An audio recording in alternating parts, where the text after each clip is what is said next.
कार्तिक महात्म्य षष्ठ अध्याय। ओम नमो भगवते वासुदेवाय। ओम शुक्लं वरदे विष्णु शशिवर्णं चतुर्भुजं प्रसन्नवदनं ध्यायामि सर्वविघ्नोपशान्तये व्यासाय विष्णुरूपाय व्यासरूपाय विष्णुवे नमो ब्रह्मविदाय वसिष्ठाय कहन्ति ब्रह्मा कुमारो सुनरा जन धर्मसार कार्तिक व्रते যাহা ଅଛି ভবিষ্যতে যাহা ইছি তাহা কহিবা বিধি মতে সংসার জন করহিতে ব্রহ্মা কবচ নিবিত যে বিষ্ণু প্রিয়া মহাব্রত আত্মার কারণ বিচারে যে জন পালি ও সংসারে মধুমাংসাদি যে আমিষ কুরুত মসুর যে মাংস কার্তিকী আদি কণ্টা ফল কুষ্মাণ্ড আদি মধুরাল অগস্তি বিনু যেতে শাক কার্তিকে নব কই ব্রত লেম্বু জম্বাল বহু বীজি মূলা ককড়া কর্ক ভেজি তিড়য়েরণ্ড রসবেনি কার্তিক ঋণ ঘেনি অজাম হিসিবেনি ক্ষীর কার্তিকে নকরি আহার তাম্বুল আদি মুখবাস ভক্ষণে অতি বড় দোষ নিন্দিত দ্রব্য বা উৎকৃষ্ট দগ্ধ পদার্থ প্রীতিষ্ঠ বিষ প্রয়াগ দ্রব্য যেতে সর্বভোজিত মুহাহিতে কুসঙ্গ পরিহাস খেল কলহ ক্রোধ হিংসা বড় মিথ্যা বচন নিন্দ জড় কার্তিকে বর্জিত সকল চণ্ডালে কথা ন কহিব স্ত্রী সঙ্গ ন করিব শয়নে নইছিব সঙ্গ ন দেখি কুট নট রঙ্গ বৃক্ষারোহণ ন করি পথল জলে ন পহরি ভুজঙ্গে ন করিবে ক্রীড়া যেনে আত্মাকু লাগে পীড়া তেনে নগিব পরবেশ ন করি পর পাকে গ্রাস এতে বর্জিত করি নিত্য পুণ করিব যেবা কৃত্য অবিশ্ববর্ণ অর্থে দান বর্জিত রঙ্গ কৃষ্ণ বর্ণ সরবন্তে যেহু পাটি বহু বিধান তাহা ছিঞ্চি সে ধান তণ্ডুল বিচারি যেবা কলঙ্ক পহরি অন্ন রান্ধিব শুদ্ধ পাত্রে যেবা ভোজিত পত্র পাত্রে ব্যঞ্জন তীত যাহা কল্পি সে কথা কহিবা সংক্ষেপী অগ্নি কপাଳ ଯେଉଁ ନୂଳ ହବିଷ ଯୁଗେ ତାକୁ ଆଣ ଗକ୍ଷୀୟ କୃତାଧିଲ ଭଉଣୀ ବ୍ରାହ୍ମଣ ମନ୍ଦିର ଲକିଣୀ ମଦ୍ୟପି ଜନ ନ ଛୁଇଁବ ଏମତ ଘର ଶୋଇବ କାକୁଡ଼ି ବହୁ ବୀଜ ମଧ୍ୟେ ମନ୍ତଳ ଫଳ ଦେଖି ସୁଧେ ମୁକତେ ଯୁଗ ସର୍ବସାରୁ କୃଷ୍ଣ ବର୍ଣ୍ଣରେ ମୃଗ କରୁ ଶୁକଳ ଇକୁ ନାରିକେଳ ଅଗସ୍ତି ଶାକ ଧାତ୍ରୀ ଫଳ ଆଦ୍ରକ ମୂଳ ଅଗ୍ରଭାଗେ ସମ୍ପାଦି ସୁଧ ପାତ୍ର ଯୁଗେ ଯାହାକୁ ଯେହୋବା ମିଳିବ ନ ପାଇ ବିମୁଖ ନୋହିବ। ଅନ୍ନ ସଂଯୋଗ ପାତ୍ର ସାର କହିବା ସୂର୍ଯ୍ୟ ନୃପବର। ସାର ପଣସ ରମ୍ଭା ତରୁ ପୋଳା ସୋନ ଘେନି ମଧ୍ୟରୁ। ଏ ଚାରି ବୃକ୍ଷ ଯେବା ମିଳେ ଅନ୍ନ ସଂଯୋଗୀ ବସେ ବଳେ। ଦ୍ୱିତୀୟ ସ୍ନାନ ନିମନ୍ତେ ଚିକଣ ବାଛା କଲେ ଚିତେ। ସୁରିଷ ରଙ୍ଗ ଅଙ୍ଗେ ଘେନି ଯେତେ ଦିବସେ ଧର୍ମହାନି। ସେ କଥା ଶୁଣ ଏକଚିତେ ଅଶେଷ ଏକାଦଶୀ ବ୍ରତେ। ସର୍ବପର୍ବାଣୀ ଚତୁର୍ଦ୍ଦଶୀ ଷଷ୍ଠ କାଳରେ ଯେବେ ଶଶୀ। ପିତୃଦିବସ ଯେବେ ହେବ ତୈଳ ଗ୍ରହଣ ନ କରିବ। ଏତି ଉତାରେ କଥା ଶୁଣ କାର୍ତ୍ତିକ ହବିଷ୍ୟ ଲକ୍ଷଣ। ଆଦିତ୍ୟ ବାରୁଣୀ ପ୍ରବେଶ ସେ କାଳେ କଳ୍ପିବ ହବିଷ୍ୟ। ଅନ୍ନ ସଂଯୋଗ ପତ୍ର ସ୍ଥାନେ ବସିବ ଧରଣୀ ଆସନେ। ପୂର୍ବ ଦିଗକୁ ମୁଖ କରି ହସ୍ତେ ତୁଳସୀ ଜଳ ଧରି। କୃଷ୍ଣେ କରିବ ନିବେଦନ ତେଣେ ସନ୍ତୋଷ ଜନାର୍ଦ୍ଦନ। ବିଷ୍ଣୁକୁ ଦେଇ ଅବଶେଷ ଚିତ୍ତରେ କଳ୍ପ କରି ଦାସ। ଭୋଜନେ ନ କହି ବଚନ ମୁନେ କରି ଆଚମନ। ପୁଣି ଉତ୍ତମ ସ୍ଥାନେ ବସି ରାମ ଗୋବିନ୍ଦ ନାମ ଘୋଷି। ଜାଗର ଜାଳି ସନ୍ଧ୍ୟାକାଳେ ବସାଇ ଦେବ ତାଙ୍କ ଆଡ଼େ। ନୋହିଲେ ତୁଳସୀ ଅଗ୍ରତେ ଦୀପ ବସାଇ ଶୁଦ୍ଧ ଚିତେ। ବିଷ୍ଣୁକୁ ନମସ୍କାର କରି ଜନ୍ମାଦି ପାପ ଭାର ହରି। ପୁଣି କାର୍ତ୍ତିକ ଦୀପଦାନେ ଧର୍ମ ବର୍ଦ୍ଧିତ ଦିନେ ଦିନେ। ଉଚେ ଯେ ସଂଯୋଗ ଦୀପ କିସ କହିବା ତାର ତପ। ଶପଥ ଜନ୍ମ ପାପ ରାଶି ତୃତୀୟ ସଂବତ୍ସରେ ନାଶି। ପାପ ନଥିଲେ ପୁଣ୍ୟ ବଢ଼େ ଅନ୍ତେ ଗରୁଡ଼ ଧ୍ୱଜ ଚଢ଼େ।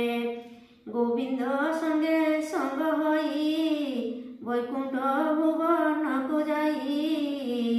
ଏମତେ ଦୀପ ଦାନ ଫଳ କାର୍ତ୍ତିକେ ଶୁଣ ମହିପାଳ। ଯେବଣ ଜନ ଗତି ହୋଇ କାର୍ତ୍ତିକେ ତୃଣ ପାରି ଶୋଇ। ଯେ ତୃଣ ଅଗ୍ନି ଯେନେ ଧ୍ୱଂସେ ପ୍ରତିପାତକ ଯେନେ ନାଶେ। ଯମ ନିୟମ ଯେତେ ବିଧି କାର୍ତ୍ତିକ କୃତ୍ୟରେ ପ୍ରସିଦ୍ଧି। ଯେ ଅବାତ ହିଁ ଫଳଶ୍ରୁତି ଜାଣନ୍ତି ବିଷ୍ଣୁ ବେଦପତି। କିସ କହିବା ତାର ଗୁଣ ସେ ଜନ ସ୍ୱୟଂ ନାରାୟଣ। ଏମତେ କାର୍ତ୍ତିକ ମାସରେ ଯେ ବ୍ରତ ବିଧି ମତରେ ଶ୍ରୀମୁଖେ କହିଛନ୍ତି ହରି। କାର୍ତ୍ତିକ ବ୍ରତ ସମସରି ଯେନୁ ହୁଏ ଅବନତ ସେ ମତେ ଲଭଇ ନିୟତ। ଏବେ ବସୁନ ନୃପନିଧି କାର୍ତ୍ତିକ ଉଦଯାପନା ବିଧି। ଶୁକ୍ଳ ଚତୁର୍ଦ୍ଦଶୀ ଦିନ ବ୍ରତେ ଉତ୍ସକ କରି ମନ।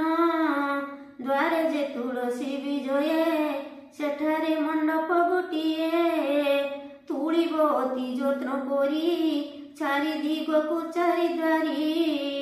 ମଣ୍ଡଣି କରିବ ମଣ୍ଡପ ଉପରି ଦେଇ ଚନ୍ଦ୍ରାତପ। କୁସୁମ ଚାମର ବସନେ ମଣ୍ଡପ ମଣ୍ଡିବ ଯତନେ। ଗୋମୟ ଘେନି ତଳ ଲିପି ତୁଳସୀ ମୂଳେ ବିଷ୍ଣୁ ସ୍ଥାପି। ଅନ୍ନବର୍ଜନ ମୁରୁଜ ଯୁଗେ ପଞ୍ଚବନ ମୁରୁଜ ଯୁଗେ। ଚିତ୍ର କରିବ ଭୂମି ଭାଗେ ଦ୍ୱାରେ ସ୍ଥାପିବ ଦ୍ୱାରପାଳ। ପୂର୍ବ ଭାଗରେ ଅତି ଶିଳ ଦକ୍ଷିଣେ ସୁଶୀଳ ଦୁଆରି। ପଶ୍ଚିମେ ଜୟ ନାମ ଧରି ବିଜୟ ସ୍ଥାପିବ ଉତ୍ତରେ। ମଣ୍ଡପ ଲିପିବ ଭିତରେ ସର୍ବ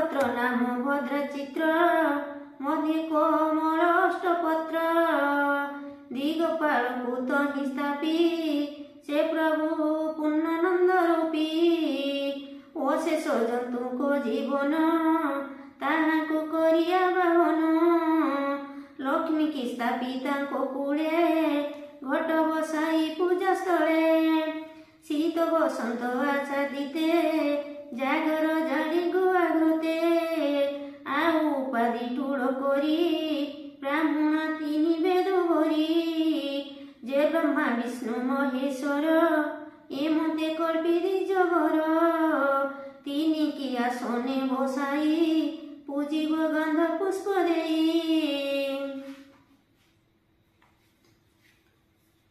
ତାଙ୍କ ବଚନେ ପୁଣି ପୂଜା ଅର୍ଚ୍ଚନା କରି ଦେବରାଜା ମଣ୍ଡପ ଉପରେ କଳସ ବିରାଜ ବାନ୍ଧି ଝିନବାସ ଚାରି ଦ୍ୱାରିଙ୍କି ପୂଜା ବିଧି ବିପ୍ରବଚନେ କରି ସିଧି ପୂଜିବ ଜଗତ ଦୀପ ଗନ୍ଧ ଚନ୍ଦନ ଧୂପ ଦୀପ ଶୁକଳ ପୁଷ୍ପ ଶିରେ ଦେଇ ବୁଲିବ କୃଷ୍ଣ ତ୍ରାହି ତ୍ରାହି ବିବିଧ ଉପହାର ଦ୍ରବ୍ୟ ମନ୍ତ୍ର ସୁମରି ଭୋଗ ଦେବ ଗୋବିନ୍ଦ ନାମ ଧରି ନିତ୍ୟ ଉତ୍ସବ ବାଦ୍ୟ ନୃତ୍ୟ ଗୀତେ ଏମତେ ବଞ୍ଚିବ ଶରୀର ନିଶି ପ୍ରଭାତେ ସ୍ନାନ କର ତିଳ କାଞ୍ଚନ ଗୁରୁଦାନ ବିପ୍ରଙ୍କୁ କରି ନିବେଦନ ତାଙ୍କ ପତ୍ନୀ କି ତିନି ଶାଢ଼ୀ ଦେଇ କହିବ କର ଯୋଡ଼ି ହେ ବିପ୍ରବର ତୁମ୍ଭେ ହରି ମତେ ସଂସାରୁ କର ପାରି ହେମନ୍ତ କହି ବଚନ ଗୁରୁଙ୍କୁ ଦେବ ରତ୍ନଦାନ ତିଳ ପ୍ରାୟସ ଦଧିର ସେ ଅନଳ ପୂଜିବ ସନ୍ତୋଷେ ବ୍ରତ ଦକ୍ଷିଣା ବିପ୍ରଦେବ মেলানি মাগি গৃহে জীব যাহা কার্তিকে থিব ছাড়ি যতনে প্রকারে তালড়ি ভিয়াই অনুক্রমে দ্রব্য বিপ্রে ভোজন সমর্পিব আরে কদিন আদি মাসে কার্তিক ব্রত অবশেষে প্রতিপাদন নিজ গ্রহে বন্ধু কুটুম্ব ঘেনি স্নেহে পাদ সম্পাদি সররসে ভোজন করি বসন্তোষে এমন্তে কার্তিক বিধানে ব্রত পালନ୍ତି ଯେଉଁ ଜନେ ତାଙ୍କର ଧର୍ମ ଫଳ ଯାହା ଶୁଣ ନର ନାମ ସଂସାରେ ଯେତେ ଧର୍ମ ମାନ ତୁଳା ପୁରୁଷ ଆଦି ଦାନ ଗଙ୍ଗା ଯମୁନା ସରସ୍ୱତୀ মণিকর্ণিকা পুণ্যবতী নর্মদা প্রাগ গোদাবরী সিন্ধু সঙ্গমে সুরাসুরী প্রভাত প্রাচী বৈতরণী গোমতী বা কৃষ্ণবেণী